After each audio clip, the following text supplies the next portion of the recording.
কর্মকর্তা কর্মচারী পুলিশ তাদেরকে রেখে দেবে, তাদেরকে একটা অন্যায় উদ্দেশ্যে ব্যবহার করবে। আমার প্রশ্ন হলো এই নীতি কি গ্রহণ করেনি? তাহলে আমার যে প্রশ্ন, এই যে রেখে দিল, কার বিরুদ্ধে কাজ করার জন্য এদেরকে রেখে দিয়েছে? বইয়ের মধ্যে আদিবাসী কেসাল লাগাই দিছে, ঠিক আছে। পাঠ্যপুস্তক সংস্কার কমিটি আদিবাসী বিষয়ক বিবাদ লাগাই দিছে, ঠিক আছে। মানে পিড়ায় পাছা লাল করে দেওয়া দরকার এই শয়তানগুলোর। বর্তমান সরকারের যে উপদেষ্টারা আছে তারা আমাদের চাহিত সংস্কার করার জন্য যথেষ্ট যোগ্য না। এই সংস্কারের আগে আমি এই উপদেষ্টাদের মধ্যে চিরুনি অভিযান চাই, এবং যারা আওয়ামী লীগের দালাল আছে, স্বৈরাচারের দালাল আছে এবং ফ্যাসিবাদের দোসর আছে, তাদেরকে বের করার দাবি জানাই। আমি মনে করি তারা আমাদের এই সংস্কারকে বাস্তবায়ন করার যোগ্যতা রাখে না, তারা ওই ধরনের মন মানসিকতা রাখে না। আমি এটা কেন মনে করি, দেখেন এই সরকারের কাছে আমাদের যে ডিমান্ডগুলো, সেটা সংস্কার এবং পাশাপাশি ফ্যাসিবাদ যারা গণহত্যা চালালো তাদের বিচার। এই বিচারিক প্রক্রিয়াতে আপনি যদি 100-র মধ্যে আমাকে মার্ক করতে বলেন, আমি 10 মার্ক দিলে জনগণ আমাকে ঢিলায়ে বলবে যে ফাজলামো পেয়েছো, 10 মার্ক দিলা কেন তুমি?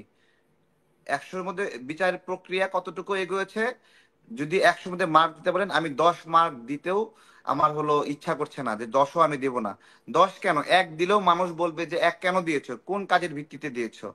দেখেন সিরিয়াতে এই যে বিপ্লব হলো, সেই বিপ্লবের পরের দিনে থেকে এখন পর্যন্ত বেশ প্রায় মানে শতখানেক মানুষের বিচার কার্যক্রম সম্পন্ন করা হয়েছে। এই শ্রীলঙ্কায় যে বিপ্লব হলো তারপরে কত মানে হাজার মানুষকে চাকরিচ্যুত করা হয়েছে। তুরস্কে যে বিপ্লব হয়েছে, এরদোগানের ওখানে 1 লক্ষের উপরে চাকরিচ্যুত করা হয়েছে। এই যে গভর্নমেন্টটা আসলো, এই গভর্নমেন্টটা এই যে আওয়ামী লীগের সেট আপ, এই যে তারেক তারেক স্বৈরাচারের আপনাকে সেট একটু আপ। হেল্প করি তারেক। ওই শ্রীলঙ্কায় মানে 15 দিনের মধ্যে ওই রাজাপাকসেদের প্রায় 2000 কর্মচারী কর্মকর্তাকে স্যাক করেছিল। হ্যাঁ, সব মিলে এটা 5,000-এর মতো হবে সব মিলায়ে। হ্যাঁ, মানে সব পুরো মিলে, হ্যাঁ আমি প্রক্রিয়ায় বলছি 5,000-কে স্যাক ডাইরেক্ট করেছে। সরকারি কর্মচারী আর কি। হ্যাঁ, হ্যাঁ, ডিরেক্ট। আমার কথা হ্যাঁ। হলো এই যে সরকারটা আসলো, এই সরকার একটা নীতি নেয়নি। এই আওয়ামী লীগের কর্মকর্তাদের রেখে দেওয়ার একটা নীতি গ্রহণ কি করেনি? করেছে। একবারে স্পষ্ট ভাবে নীতি গ্রহণ করেছে যে আওয়ামী লীগের যে সচিব, আমলা, কর্মকর্তা কর্মচারী পুলিশ তাদেরকে রেখে দেবে, তাদেরকে একটা অন্যায় উদ্দেশ্যে ব্যবহার করবে। আমার প্রশ্ন হলো এই নীতি কি গ্রহণ করেনি?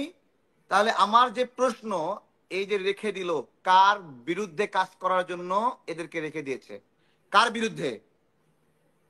এই সরকার উত্তর দিতে পারবে যে তারা কার বিরুদ্ধে কাজ করতে চায়, যে কারণে আওয়ামী লীগের দোষরদেরকে রেখে দিল?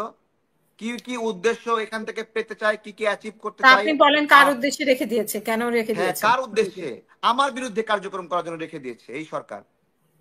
বিএনপির বিরুদ্ধে কার্যক্রম করার জন্য রেখে দিয়েছে, জামাতের তাহলে বিরুদ্ধে কার পক্ষে কার্যক্রম কাজ করার করবে? জন্য রেখে যদি দিয়েছে। সবার বিরুদ্ধে কাজ করার জন্য রেখে দেয়, তাহলে পক্ষে কার? হ্যাঁ, কার পক্ষে কাজ করবে? এইটাই আওয়ামী এইটাই লীগের তো পক্ষে? বিষয়। আওয়ামী লীগ তো নাই। এছাড়া রাখার আর কোনো, এটা একটা মাস্টার মাইন্ড যে এই সরকার স্টে করার জন্য, এই সরকার যারা রাজনৈতিক দলগুলো তারা চাপ প্রদান করবে, এই চাপকে মোকাবেলা করবে তারা আওয়ামী লীগকে সাথে করে নিয়ে। এটা কৌশল, যার কারণ হিসেবে তাদেরকে গ্রেপ্তার করা হয়নি, আটক করা হয়নি।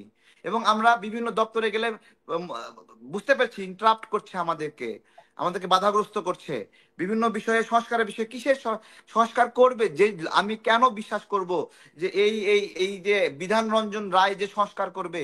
শিক্ষা, এই যে দেখেন বইয়ের মধ্যে আদিবাসী কেসাল লাগাই দিছে, ঠিক আছে। পাঠ্যপুস্তক সংস্কার কমিটি আদিবাসী বিষয়ক বিবাদ লাগাই দিছে, ঠিক আছে। মানে পিড়ায় পাছা লাল করে দেওয়া দরকার এই শয়তানগুলোর। এই যে টক শোতে এই শব্দগুলা তো ব্যবহার করা ঠিক না না আসলে, না, তাই না? মানে দেখেন কত মানে কৌশলে পুরো বাংলাদেশকে অস্থিতিশীল করে দিছে আদিবাসী একটা শব্দ যুক্ত করে হ্যাঁ, দিয়ে। এটা তো অবশ্যই ও অনেক বড় মানে একটা এই সংঘর্ষের কে, বিষয় তৈরি করেছে, সংঘর্ষ উনি কত তৈরি বড় করেছে। ক্ষতি করেছে দেখেন।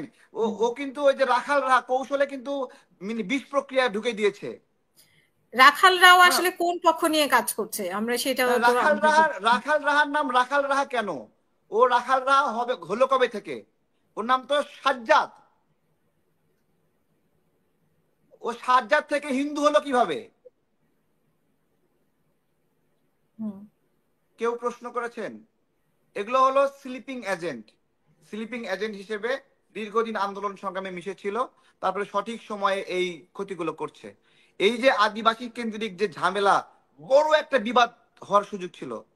আমি পাহাড়ের নাগরিক, পাহাড়ি বিভিন্ন জাতি গোষ্ঠী, বাঙালি সবাইকে ধন্যবাদ জানাই যে ওই কেওয়াস, ওই ষড়যন্ত্রে আমরা পা দেইনি, কেউ এটা হয়নি, এটা পরবর্তীতে আর আমাদের সুক্রিয়া। ঠিক আছে, আমার আমার কথা যেভাবে সংস্কার আগে না নির্বাচন আগে, আমি ওইটা হলো সাইডে রাখছি। আমি বলছি আমি এই আওয়ামী দোসরের হাত দিয়ে সংস্কার পেতে চাই কিনা, এই আওয়ামী দালালদের হাতে সংস্কার পেতে চাই কিনা, এরা আমার চাহিত সংস্কার করবে কিনা, এদের এই এখতিয়ার আছে কিনা, আগে এদেরকে বাদ দিতে হবে কিনা, এদের বাদ দেওয়ার প্রক্রিয়া আগে শুরু করতে হবে, তারপরে আমরা একটা নিরাপদ বাংলাদেশ পাবো। তার আগে আমরা কেউই নিরাপদ না। ধন্যবাদ।